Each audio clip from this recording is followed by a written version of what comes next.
So, yeah, I mean, good afternoon, everyone. Thank you for joining in the Good afternoon, sir. for the session. Just a quick introduction about myself. Uh, so, and also about the company. So, the Centro, as a company, it started back in 90s. And what we are doing right now is we're mainly into performance capture, and motion capture. That's been our course. But over the years, we have also transformed ourselves in I would say more into virtual production. So that's one more thing. So I mean, there are more people keeping on joining, so I'm admitting them. Uh, just one heads up. I mean, I just gave a session before this. So what I learned is that the slides which are coming on screen there's a lag between the slides which will come on screen and also when I speak. So I'll just keep a pause between the slides so that you all catch up on the same frame. Uh, Starting with the company, what I'll do, I'll start with the showreel of our company, and then today's I'll be focusing more on what is virtual production and what's performance capture. What are the applications of this technology in the current space which we are in. So I'll start with the showreel now. Just a second.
So there are just people who are joining, so I might need to admit them. Just a second.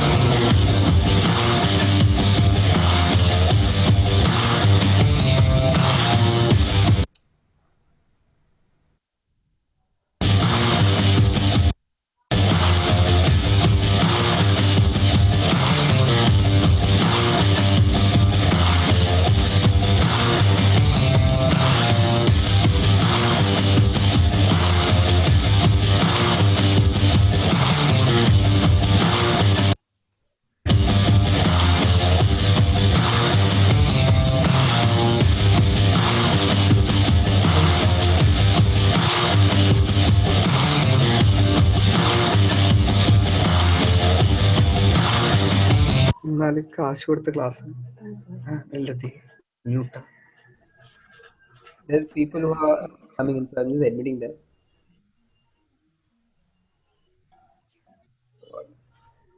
A lot of people.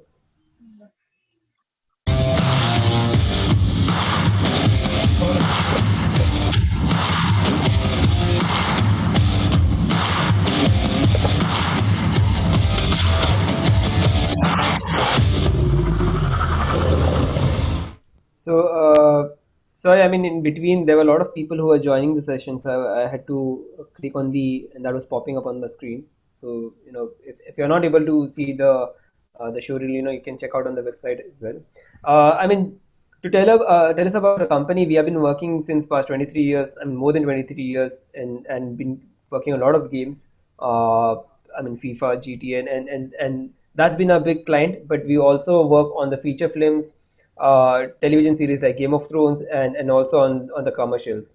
Uh, our primary focus has been, as I mentioned earlier, was performance capture itself, but we also do virtual production, which is a term which you might be hearing a lot after the COVID situation, but this has been there in the industry from quite some years. But uh, and to go about what exactly virtual production is that. there are a lot of components which are basically there inside virtual production. So that's always a question basically. What exactly is virtual production? The entire industry, you must be hearing on forums that there's a requirement for virtual production. So uh, for me, what I understand about virtual production is basically a marriage between the physical production and the virtual production. So what you're doing, it's basically doing a real life production in just a virtual space. That's what we do. So what I have done for this presentation is I've broken down what is included in a virtual production, and then focus mainly on the performance capture going down the line. So one of the things that's part of a virtual production, the first is photogrammetry. So which is also known as a 3D scanning, which is generally done for either for the characters or also for the assets, props or assets. So this is a very useful tool for creating CG assets. So I believe the students are also from the games and also in the animation background. So modeling is there, but if you're looking for a modeling of a very photorealistic human, I think the photogrammetry is much more quicker way to do it for your pipeline. Uh, Another part of the virtual production is also the AR and VR. So I mean, for everyone who is aware about AR and VR, virtual reality and augmented reality, for those who aren't, VR is where you enter the virtual world. So if you see on the left hand side, a person wearing a VR headset, and that's basically a 360 also a camera to visualize, to capture a scene. Whereas on the right hand side, the lady is wearing a HoloLens. That's basically an augmented reality headset where you bring the virtual world into the real world. So that's basically the difference between AR and VR. I you must have had some experience within a virtual reality. So I mean, overall, going ahead, what Sir. No, is sir, sorry for disturbance to you, sir. Actually, no. Actually, they actually sent me the mail. I think that mail they have not properly written. That's why. Okay. So that's why I conducted the class. It's fine. So next time I will give you the extra session. Since you have taken extra session, no, 4 hours. So I think I'll give you the next time extra session, sir. Okay. Suman sir, your mic is open. yeah, I think I just he's speaking with me. Sorry. Suman sir, your mic is open. Suman sir, please check. Yeah. So I think that wasn't for me, I believe, right? No. Absolutely not. Please continue, sir. Yeah. So AR and VR, both are in a part of virtual production, which we are seeing one of the components. Uh, Real-time compositing, that's another thing which is picking up a lot after the COVID thing. It was there earlier, but now because of the limitations on travel, and there's lots of restrictions, where you can travel, where you can shoot. So now this technology is picking up a lot, where you're shooting against a chroma, but you're also visualizing what's going to be in chroma in real time. Just like in this example, if you see they are dancing on a chroma set, but the director can visualize what is going to be replaced by a chroma screen later on. So this is a big advantage of on shooting against a chroma screen. Instead of just staring at a green stage, you're looking at exactly the final product, and that too in real time with a good keying quality. If you see the shadows on the floor and everything. So volumetric capture is another component of virtual production. So earlier we saw photogrammetry, that's scanning of a single frame. Volumetric capturing is capturing every frame in a video format. So this is something which is definitely going to be the future. It's very new at this moment, but and expensive as well. But yeah, I think going ahead, things are technology will get cheaper and you'll be accessible to this. The benefit of this is basically you can shoot a scene and then place the camera in any way you can, in any position you want to keep it. Now the application of this is for more immersive media. So if you're creating a content for VR, or if you're doing an AR content, this is quite useful for you. You can just create a 360 for visualization. uh, Also a lot of contents are being made in a volumetric capture, like for example this scene, which lets you become the director and see the scene from your point of view. You can change the camera at any point of time. So that's one added benefit over here. Coming down to full performance capture, that's the last component of virtual production, and mainly I'll be focusing on this topic, and I'll be speaking more about the full performance capture, which is also known as motion capture. or mocap. So this technology has been there since 1990s. In the recent years, it has picked up a lot because of a big success of movies like Avatar as well as Avengers. This technology has been picked up a lot. We started providing the virtual production services back in 2005-7.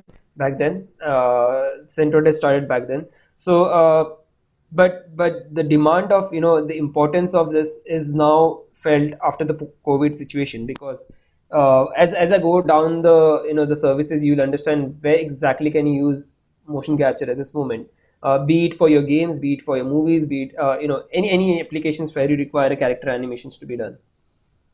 So I'll start with a scene where, for people who don't know what motion capture is, this is what we do generally. That is, you have a camera surrounded by actors, and your actors are wearing a lycra suit. Basically, that's the material, and there is an active or a passive marker which we put on the top of an actor. That is getting captured by the cameras on the railing, and then it gives you the 3D animation data in real time. So it's quite handy for if you're looking for a realistic animation, and in a much more quicker way. This is quite a faster tool compared to keyframe animation, which is going to be there. So this is not replacing an animator's job. It's in fact giving them the leverage, giving them the base layer of animation on which you can work on further. So again, in this example also, you can see a person is navigating the floor. I'll just take it back. Navigating the floor with a camera, handheld camera, and that's also acting as a virtual camera in your motion builder or Maya or Unreal or Unity, whichever software you wish to previs your scene in. So what I'll be doing, as I mentioned earlier, there will be a lag between what I'll be saying and the frame in the slide which will come on screen. So I'll give a buffer time between each of the slides. Just an example from a recent movie which was out last, That's a big amazing. blockbuster movie. I'm so confused. How I know, performance it's can be crazy. I'm wearing shirts now. Yeah. What? How? Why? 5 years ago, we got our asses beat. Except it was worse for me, because I lost twice. First Hulk lost, then Banner lost. And then we all lost. So what you're looking over here is performance capture on location.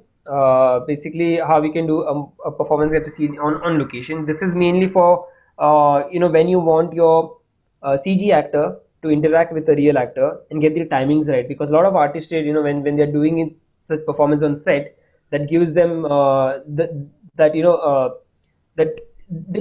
you make them feel that they're part of the scene, and then they perform much more better over there.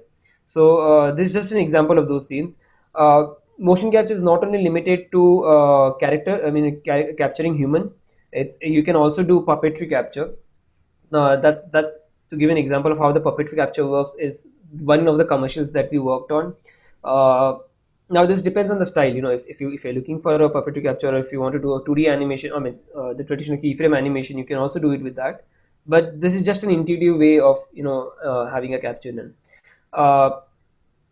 Another thing that we capture is also prop. So say for example, if you're having a sword or a shield, or in this scenario, which is an F1 car, you get to capture everything. So we have put, wherever we've kept the markers on the screen, that's being captured. So you see the tires which is out there, those are also getting captured. So it's quite useful. It's very much similar to what you do a real life production shoot. It's very much similar, exactly similar to that.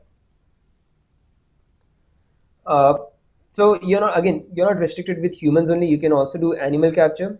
Centroid has quite an experience in capturing animals, a lot of animals for games, for televisions. One of the examples that work which we did for Game of Thrones, I'll be showing a video of that as well. That will give an example of how you can use an animal capture for your content.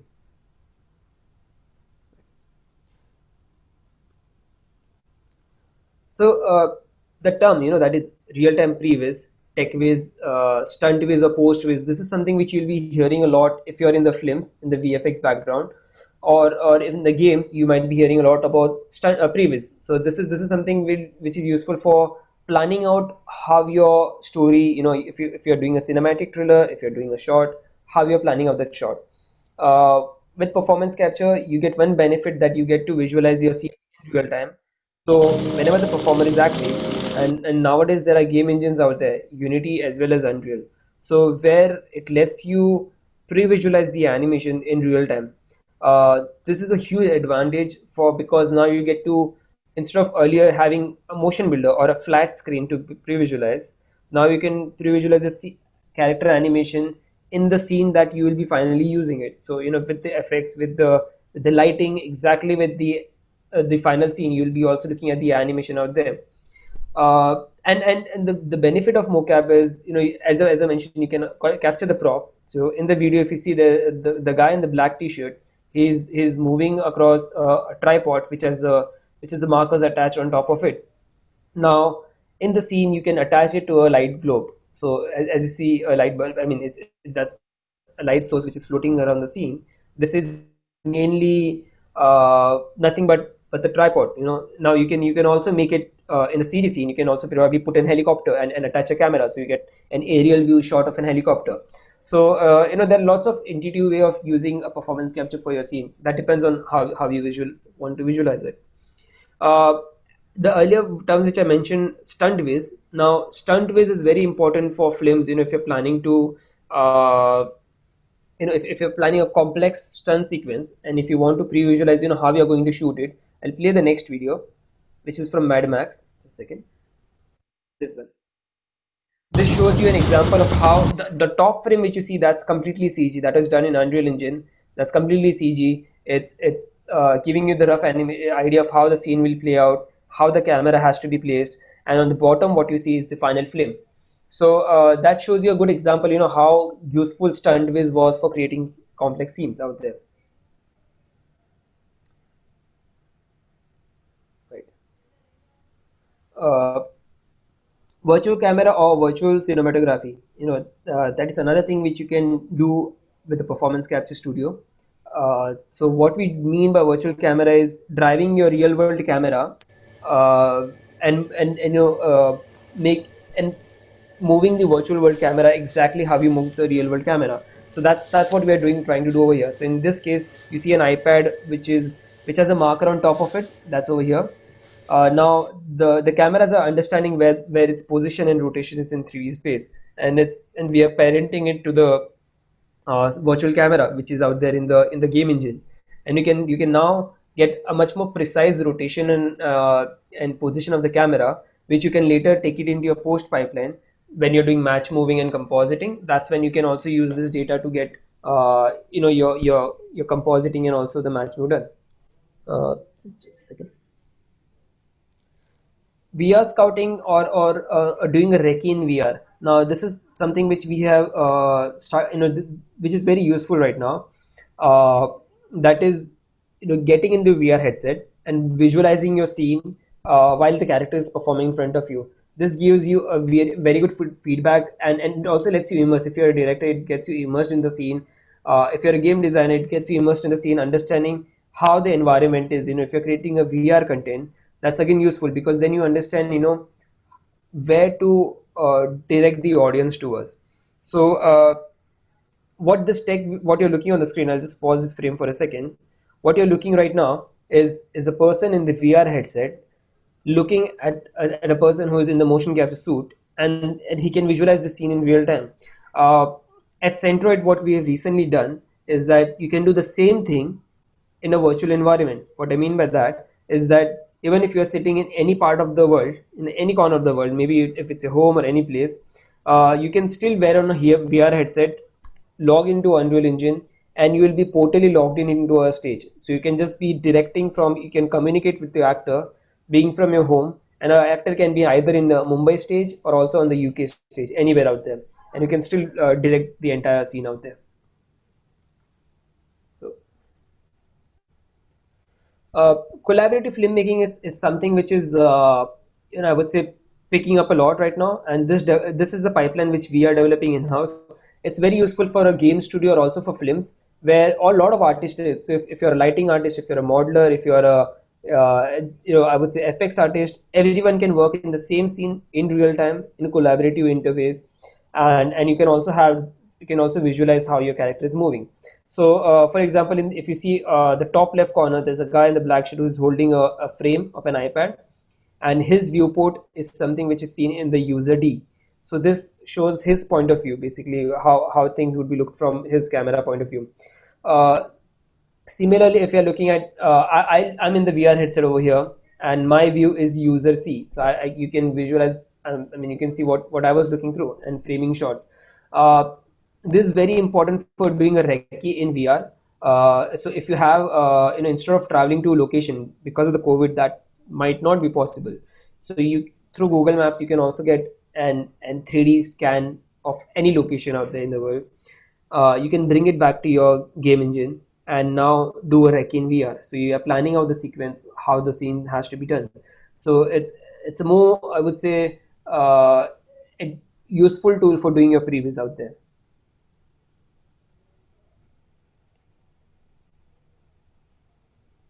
Right. Coming back to this, what we saw right now, that was the multi-collaborative work for making. We also saw the VR scouting, and we also saw real-time compositing. Uh, Again, it's something that we have been doing right now is combining all of them together and giving something like this on the screen, which you see. That's a guy on the VR headset. The left screen is basically his viewport. On the right hand side, you can see on the stage there's a chroma screen as well as a person in the mocap suit. But for the director's point of view, that will be keyed out in real time, as well as you can augment a character on the floor. So this can be a scenario when you're shooting a CG character, maybe like Chota Bheem, or it can be like in Hulk against a real actor. So this is very useful for framing those kind of shots. I'll just play this video, which will show you much more. 1 second. Yeah. So this shows you understanding of how the augmenting works and how the keying works. So right now we are not keying out the background, but in the next video again, which will come up, that's when you'll see both keyed, the background keyed out as well as the augmentation of character.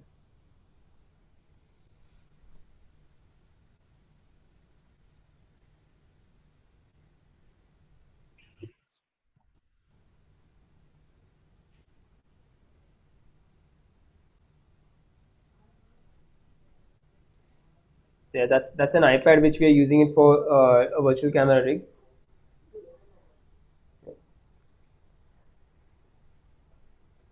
Right. LED screen, which is out there. This is something which is picking up a lot and was also used for the recent Mandalorian series on Disney Plus. What this does is that it lets you shoot against an LED wall to get the lighting correct on your subject. So instead of shooting on a chroma screen, you rather shoot against an LED wall, and the benefit you get is the light information on your subject. And also sometimes, if your shot is the background is out of focus, you can also get away with the final scene in real time itself. To show you a video of how that works, this is the video of a bike commercial. So that's against the shot, and this is the output from the camera. So you see the advantage of shooting against the LED, that and the importance of this post COVID, that is, instead of traveling to the location, you can probably set up an LED wall and then shoot against it. The similar example was done for Mandalorian also, which is there again in this video going ahead, which will show you how it was used for shooting a lot. I mean, obviously the volume was huge, but how you can shoot a complex scenes, multiple location in the same day just by using an LED wall. So it also, I mean, it's a big added advantage, I would say, for you to shoot against the LED wall. Right.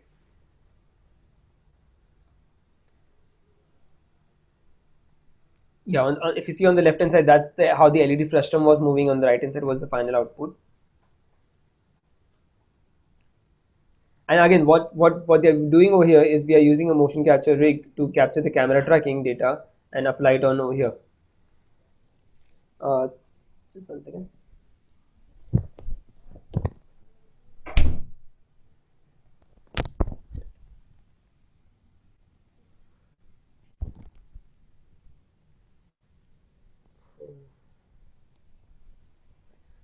The same thing is over here as well. I mean, the table subjects are real, but the background is completely virtual. It's letting you shoot against. They're just changing the sets in a day. They can, instead of just traveling to different locations, you can just use the same location and do the shoots.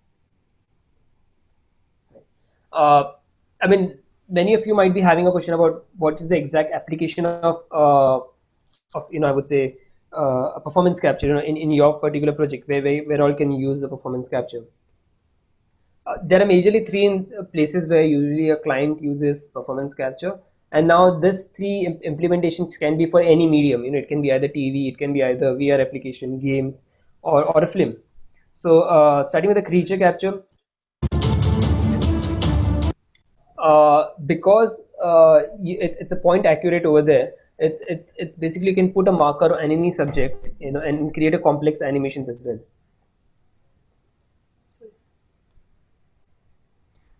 So as you're looking over here, it's some creatures, you don't get that kind of human body. So we usually attach extensions on the actor or a wire work to get the right motion out. Again, over here, a good example where basically you can see how we are capturing an actor with a stilt in his hand, and now that's getting retargeted on the character I said. Now again, this character can again go in any of your medium. It can be games, it can be a feature film, it's wherever you can, and with a good compositing, you get such stunning results. Stunt, which I emphasized on earlier, is again, this is another place where you can either use. So on Tanaji we did a lot of stunt animation. So where we capture the animation, we capture the animation for the background characters or for the main subject as well. And if you've done the photogrammetry of the lead actors, you can probably apply the same animation on them and then merge them in the real scene. So also for Wonder Woman, the upcoming Wonder Woman and the previous Wonder Woman, we did a lot of digitable mocap shoots for Gal Gadot for the Wonder Woman herself, and on the screen they usually merge the virtual and the real together, so it's a perfect blend. Crowd animation is also something I believe will pick up a lot post COVID. The reason for this is because there would be a lot of restrictions now, on how many artists you can have on a stage. One of the benefit of crowd, motion capture is basically you can capture a complex scene with only limited actors, and there are a lot of softwares out there. For Maya there is Massive and Golem. For Unreal there is Atoms, which is out there, which is for crowd simulation. You can do this kind of animation to create a complex stunt sequence. So there'll be a particular scene over here, this particular burst toppling scene, which was shot with only 5 actors on our stage. So we created a ramp, and then those 5 actors did multiple passes of animation, which was then given to a VFX studio, and then they used their own proprietary crowd simulation software to create such simulations out there. One more great use of performance capture, which is happening in recently, is for creating digitables of an actor, a popular actor who is no more. This particular example which you're looking on screen is basically from Star Wars. I think the Last Jedi, if I'm not wrong, where you see Peter Cushing, the actor who is there on screen. On the left hand side, that's the real version from the older Star Wars movie. On the right hand side, that's a digital version of Peter Cushing out there on screen, and that was digitally recreated, basically, using a different actor on stage, having a performance capture head cam, and bringing him back on stage. So obviously the industry is still growing towards the facial performance to make it more realistic, and you might still find something uncanny about it, but that's what we all are working towards, making it much more perfect. This example, from previous, as I mentioned, that is from Game of Thrones, where when we do animal capture, so the horse data was applied in this Game of Thrones. We worked on 2 episodes. One was Spoils of War, which you're looking on screen right now, and the second was for Battle of Bastards. This is the two episodes that we worked on, where we extensively worked on the horse animation, the soldiers who are riding those horses, and also soldiers on foot. Everything was captured in a stage and then given the animation to the VFX studio, who then composited them on the live plates, which was received well. So the reason they went ahead with this is because they shot the fire on location to get the fire simulation correct, and then they composited the CG characters in the scene. So that gives them a much more realistic, believable explosion effects.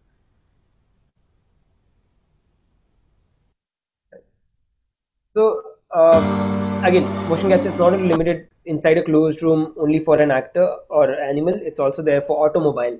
What you're looking on screen is basically a car rig made by a VFX studio called The Mill, and what they're using is for a motion capture of a car basically. So you shoot with this car, and in your final scene, you can replace it practically with any car model that you have. So that's the beauty of this thing. It has a lot of technology combined. As you see on the screen, it's having a lidar scan. It's having the light, for capturing light. There's a globes over there, and they're also tracking markers on it. So this is basically quite helpful. Unfortunately, it's very expensive at this moment, but I believe it's going to be cheaper once things gets more available out there in the market.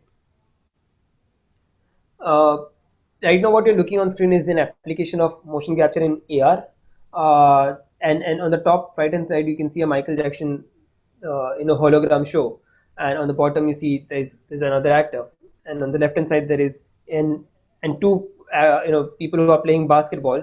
That's simply from my iPhone. So what this shows is that the technology has also become very accessible out there right now, and the possibilities that you can do. So you can use a performance capture to bring back an actor from the life, which I mentioned earlier, and use them on a live show on a holographic with the help combining a lot of other technologies out there. You can create a much more immersive content for yourself. Again, there are lots of software. One software which is there by Adobe is called Aero, AERO, which is used for application of AR. So if you created some animation or if you created some model, you can simply upload it on Adobe Aero, and then you can augment it on your space. If you're having it works, I think also on Android, if I'm not wrong. So I believe that's the end of all the questions the presentation that I had, and please feel to reach out to me on my Twitter handle, also on my Instagram handle if you have any questions, or you can check out our website. We also have a library of animation where all these animations are quite cheap. It's 150 rupees per animation, which you can use it for if you're making a game on yourself, indie game developer, or just for the test project. So I believe that's everything from my side, but I'm happy to take any questions if you have for me. Thank you. Also, just one point. There were a lot of slides which might be delayed. So if you want me to go back to some particular slides to answer your questions, I'm even happy to do that. How do you get into this CG industry? Is there any kind of portfolio thing or you should make, or? So just helpful if you can say your name and then a question, that might be helpful for me. It's Aditya. Okay, hi Aditya. So I believe you are doing a CG course. Am I correct? Yeah. Or perfect. So that's the starting point for you. Then you need to decide whether you want to go into game development, or if you want to get into film making. Basically, motion capture can be used for either, even or for the TV commercials, for TV series, even for app development. So it's basically where exactly you're focused on, then I can help you with the exact answer. So if you're looking for a game industry, then I can be more specific towards that space. Right. Yeah. Good. So just coming back over here. Excuse me, sir. I have another doubt. My name is Arvind Anathurai. Yeah, hi Arvind. Yes.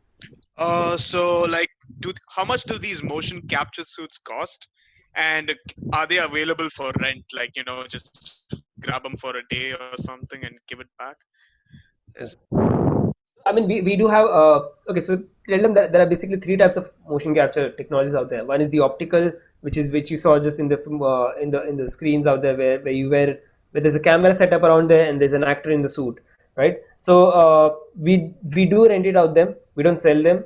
There's also a technology called inertial motion capture, where if you say if you're having a smaller office, if you want to do a quick animation in your classroom, we do also have a solution for that, where you don't require the camera rigs around that, where the sensors are basically embedded in your suit itself. So yes, we do have provide them for rent out there. That's available. There are a lot of other vendors also. If you type inertial motion capture, you might get a lot of data on Google as well with the cost of that thing. But yeah, it depends totally. What how you want to do. If you are looking for a single actor capture, inertial is good for you. If you are looking for multiple actors, optical is good for you. If you're just looking for some R&D purposes, which I used to do, that is markerless motion capture. That's the third type of motion capture.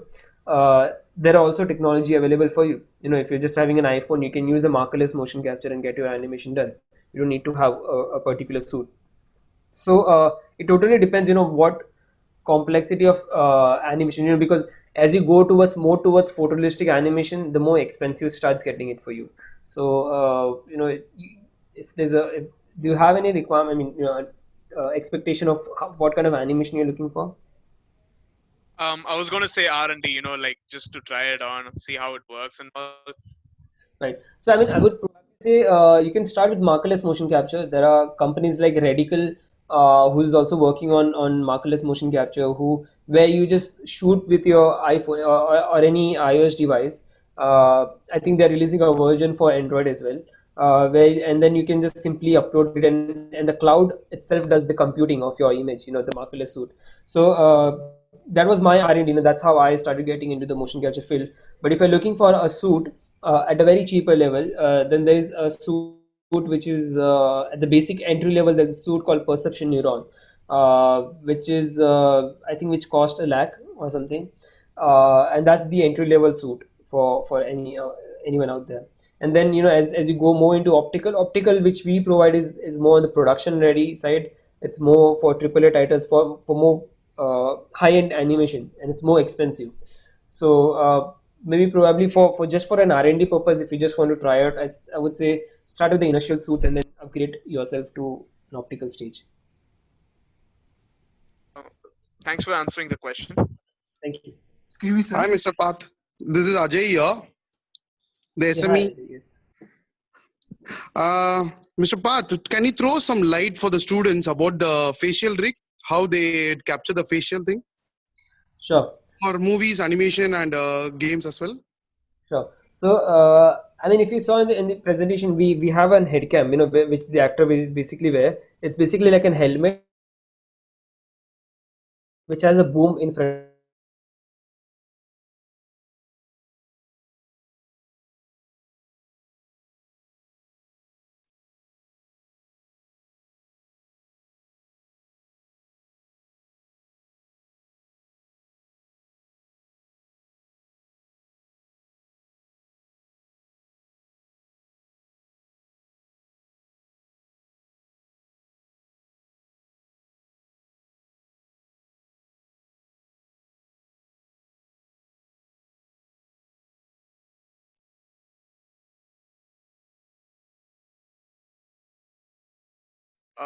I think his video stuck, sir.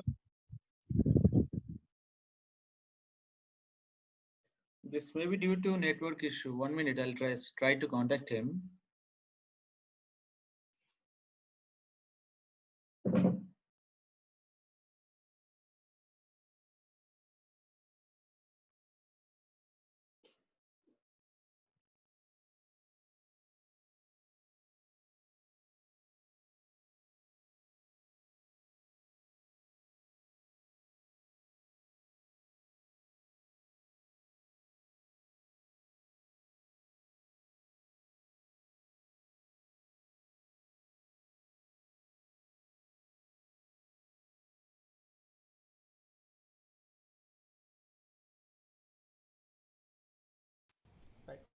Hi, can you hear me now? Sorry. Hello? Yes, sir. Yeah, sorry. I Yes, think sir. I Yes, lost. sir. Yeah. So yeah, I mean, what we're doing right now is a markerless motion capture, where once we feed the video feed, it automatically understands where the eyes are, where the nose is, and where the mouth is, and then it starts tracking and translating that data. The good thing, right now, if someone is into Unreal Engine, Epic Games has recently launched and software for iPhone, basically. So where if you're having the recent iPhone within the depth camera in front, we can even do facial capture with an iPhone. It gives you the decent result, which you can, once you have that animation, you can start working on top of it with a keyframe animation and get a much more high-end result. But I think that's an entry level to start with an iPhone or an iPad. I would say the one with an in-depth camera, and then start entering into that space. There are a lot of plugins for Maya as well. If someone is into pure animation, not into game development, there are companies like FaceCap as well as MoCapX. These are the companies who has created a plugins for Maya, basically, where you just take an iPhone in front of you, record some dialogue, and it converts into an .ma file. That's a Maya file.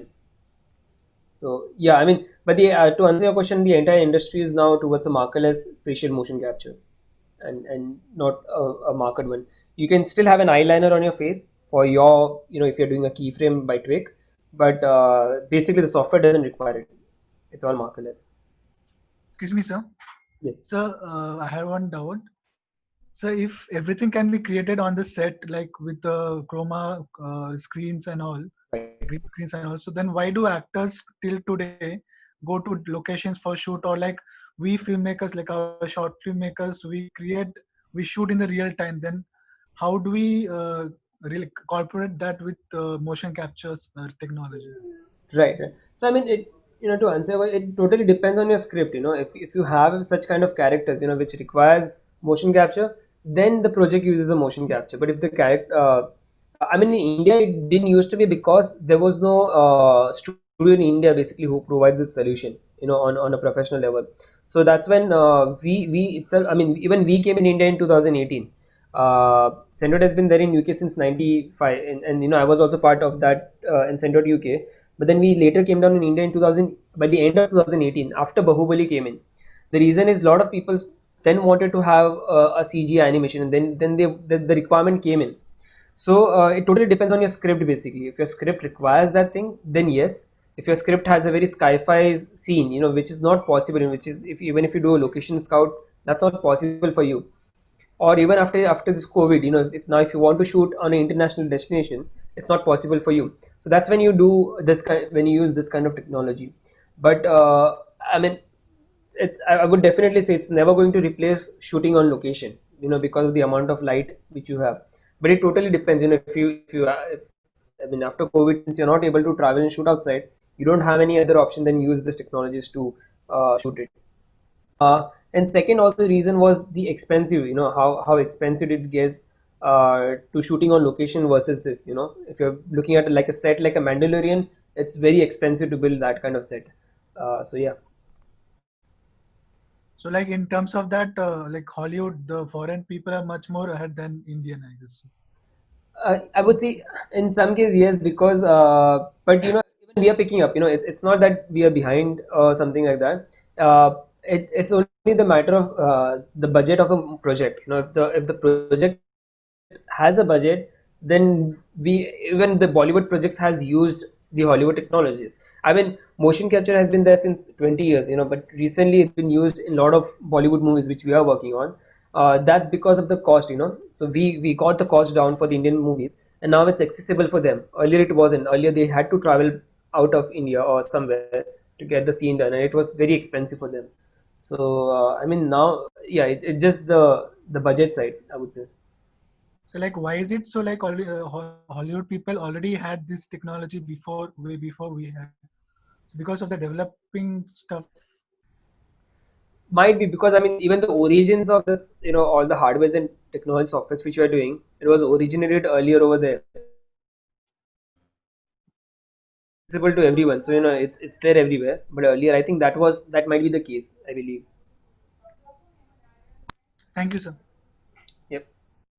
Thank you. Cool.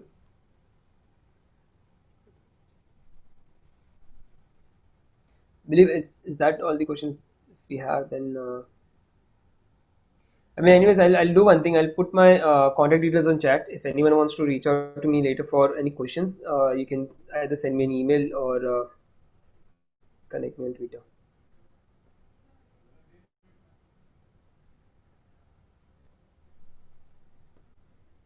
Right. Cool.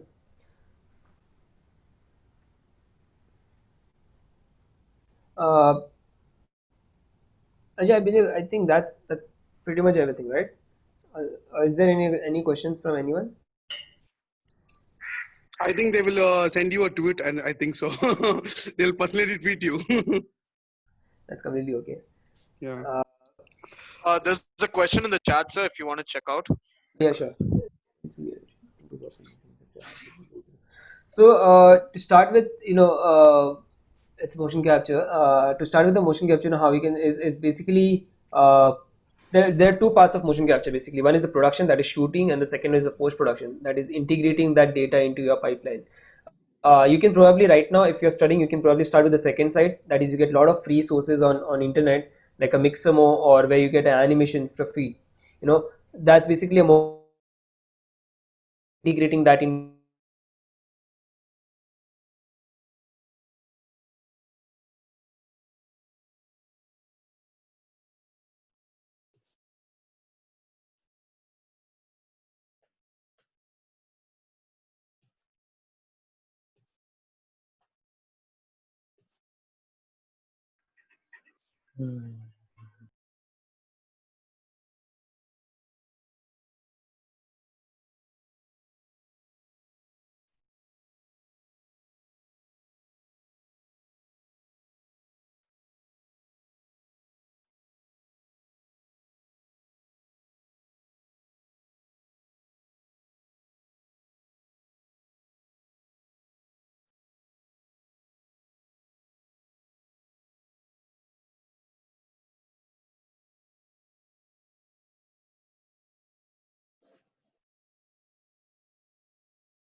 Sorry, I think my internet is acting very funny today.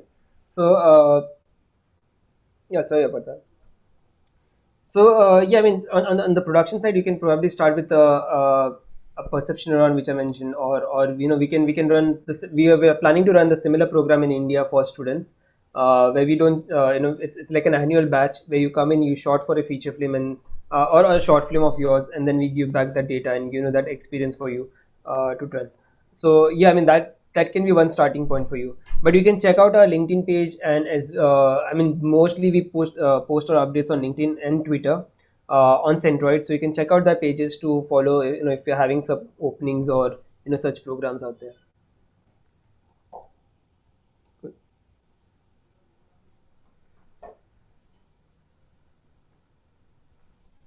Right. Good. I think Mr. Ajay, we can we can carry on the further questions on maybe on Twitter if anyone wants to tag over and talk about it. The students, if you guys have any question, please ask.